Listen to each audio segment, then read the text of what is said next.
pleasure right now to welcome back one who was with us about a year and a half ago on the program. She's become a good friend to the show and really one of the fine young artists out on the jazz scene. Her brand new CD just come out called Pamela Luss Magnet, and we're joined by Pamela right now via telephone from the great city of New York. How are you, Pamela? I'm good, Doug. How are you? I'm doing great. I guess it's about a year, maybe a year and a half ago we talked when the previous CD came out, right? I guess it was about a year. We probably spoke about a year and a half ago. I think that's about right. Yeah, and first of all, congratulations on the success of that CD, and this one just coming out. I'm sure this is going to even be as successful or even more so. And this is filled again with great standards on it. And how did you choose the songs for this particular CD? And the title tune, Magnet, it's an interesting song too. Yeah, I do a lot of research. I mean, I do it on a daily basis, even when I'm not preparing an album, and just for my shows, and just to always expand my repertoire. I go and I go and listen to lots of contemporary artists here in Manhattan, in New York City, and as well as older artists, and I just constantly look for new music. Will Friedwald on Magnet was the repertoire consultant, so he would just give me lots and lots of music to listen to as well as my own research, and Todd Barkin, who produced both albums, made some suggestions as well. So most of the material was new to me. Some of it I had been performing, maybe in the past year or two before I released one of the albums.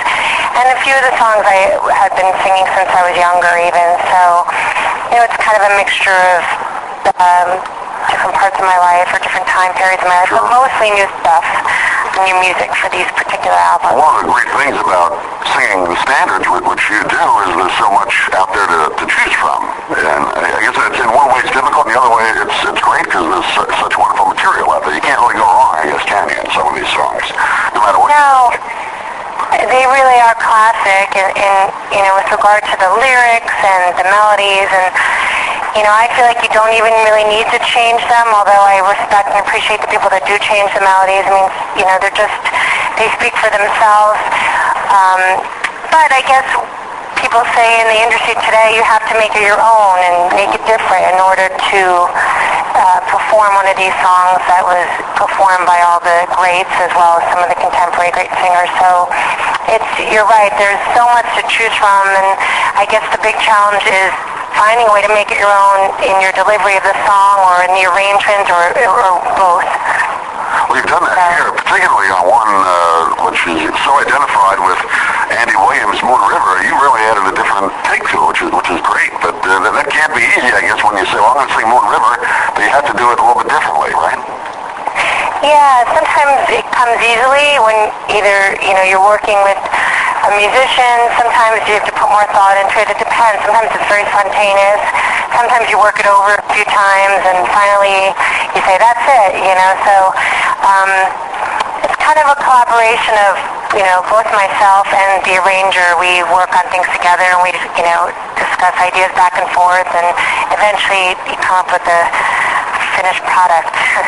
We've chosen also a couple of songs that they're well known. They're maybe not considered, standards, maybe in the sense of some of the other songs, but the one you do from, I believe this is from Godspell, right? Day by Day. I've always liked that song, and it hasn't been recorded enough, I don't think. You do a great job on that one. Oh, thank you. That song I've been singing since I was younger, and I've always loved it, and I really wanted to think about a way to make it different. And I remember, I think it was in school, I had a music teacher, and I kind of wanted to sing it faster, and I remember always kind of, I had an image in my head to sing it faster and make it pop out, and I hope I did that, with this rendition. I really kind of wanted to make it different. That was how I had envisioned it for a while. You really did. That show, I guess, probably every high school kid in the world sang something from it in music class, right? From Godspell. Yeah, I think so. I think now they do. Even now they're singing, they bring back shows from the 70s or even, 30s, 40s, 50s. They still bring it, which is so great because it's nice to know that this music is still being appreciated by, children and high school students today. you're a young person, and I'm not too much older than you, but I mean, I've kind of fit into that class. We weren't around in the 30s and 40s, but we kind of gravitated to it. My parents had the records, and I grew up in New York listening to stations like WNEW and WQEW. How did you get interested in this type of music at a young age? Well, my dad plays the piano, and when I was young, he used to introduce me to all the classic jazz singers and American songbook, such as like Chet Baker and Sarah Vaughan and Frank Sinatra and Ella Fitzgerald and, Tony Bennett. And when I was younger, I didn't really completely appreciate it in the way that I do now, or as I have in the past maybe 10 years or so, as I've really developed this, and doing it more and reaching a certain level of maturity where I could understand why these songs are so beautiful and why they're singer songs. But it did sort of stick with me in that I did enjoy them, although I also did enjoy pop, when I was growing up as well. So it just took me a while to really grasp what was so beautiful about them. But I guess, all his exposure sort of stuck with me, and even to this day, he's quite involved in my music career, and that I trust his ear. He has a very good ear, and if he's available, he'll come to my recording sessions or a rehearsal, and I'll sing certain things when I'm rehearsing, and I'll get his opinion. So it's nice to have somebody musical in the family. Oh, yeah. He doesn't do it as a profession. He actually pursued a whole different profession, but he plays the piano quite beautifully. So if he had pursued it, I believe he would be pretty successful. So it's really great to have him close to me. Talking with Pamela Luss, the new CD is called Magnet, and speaking of some of the great singers, you had a chance to work on one of the cuts here with a great singer in his own right, but people will know him as his brother probably a little bit more as Nat King Cole, but Freddie Cole. That must have been a lot of fun for you. Yeah, it was, one of a lifetime experience for me.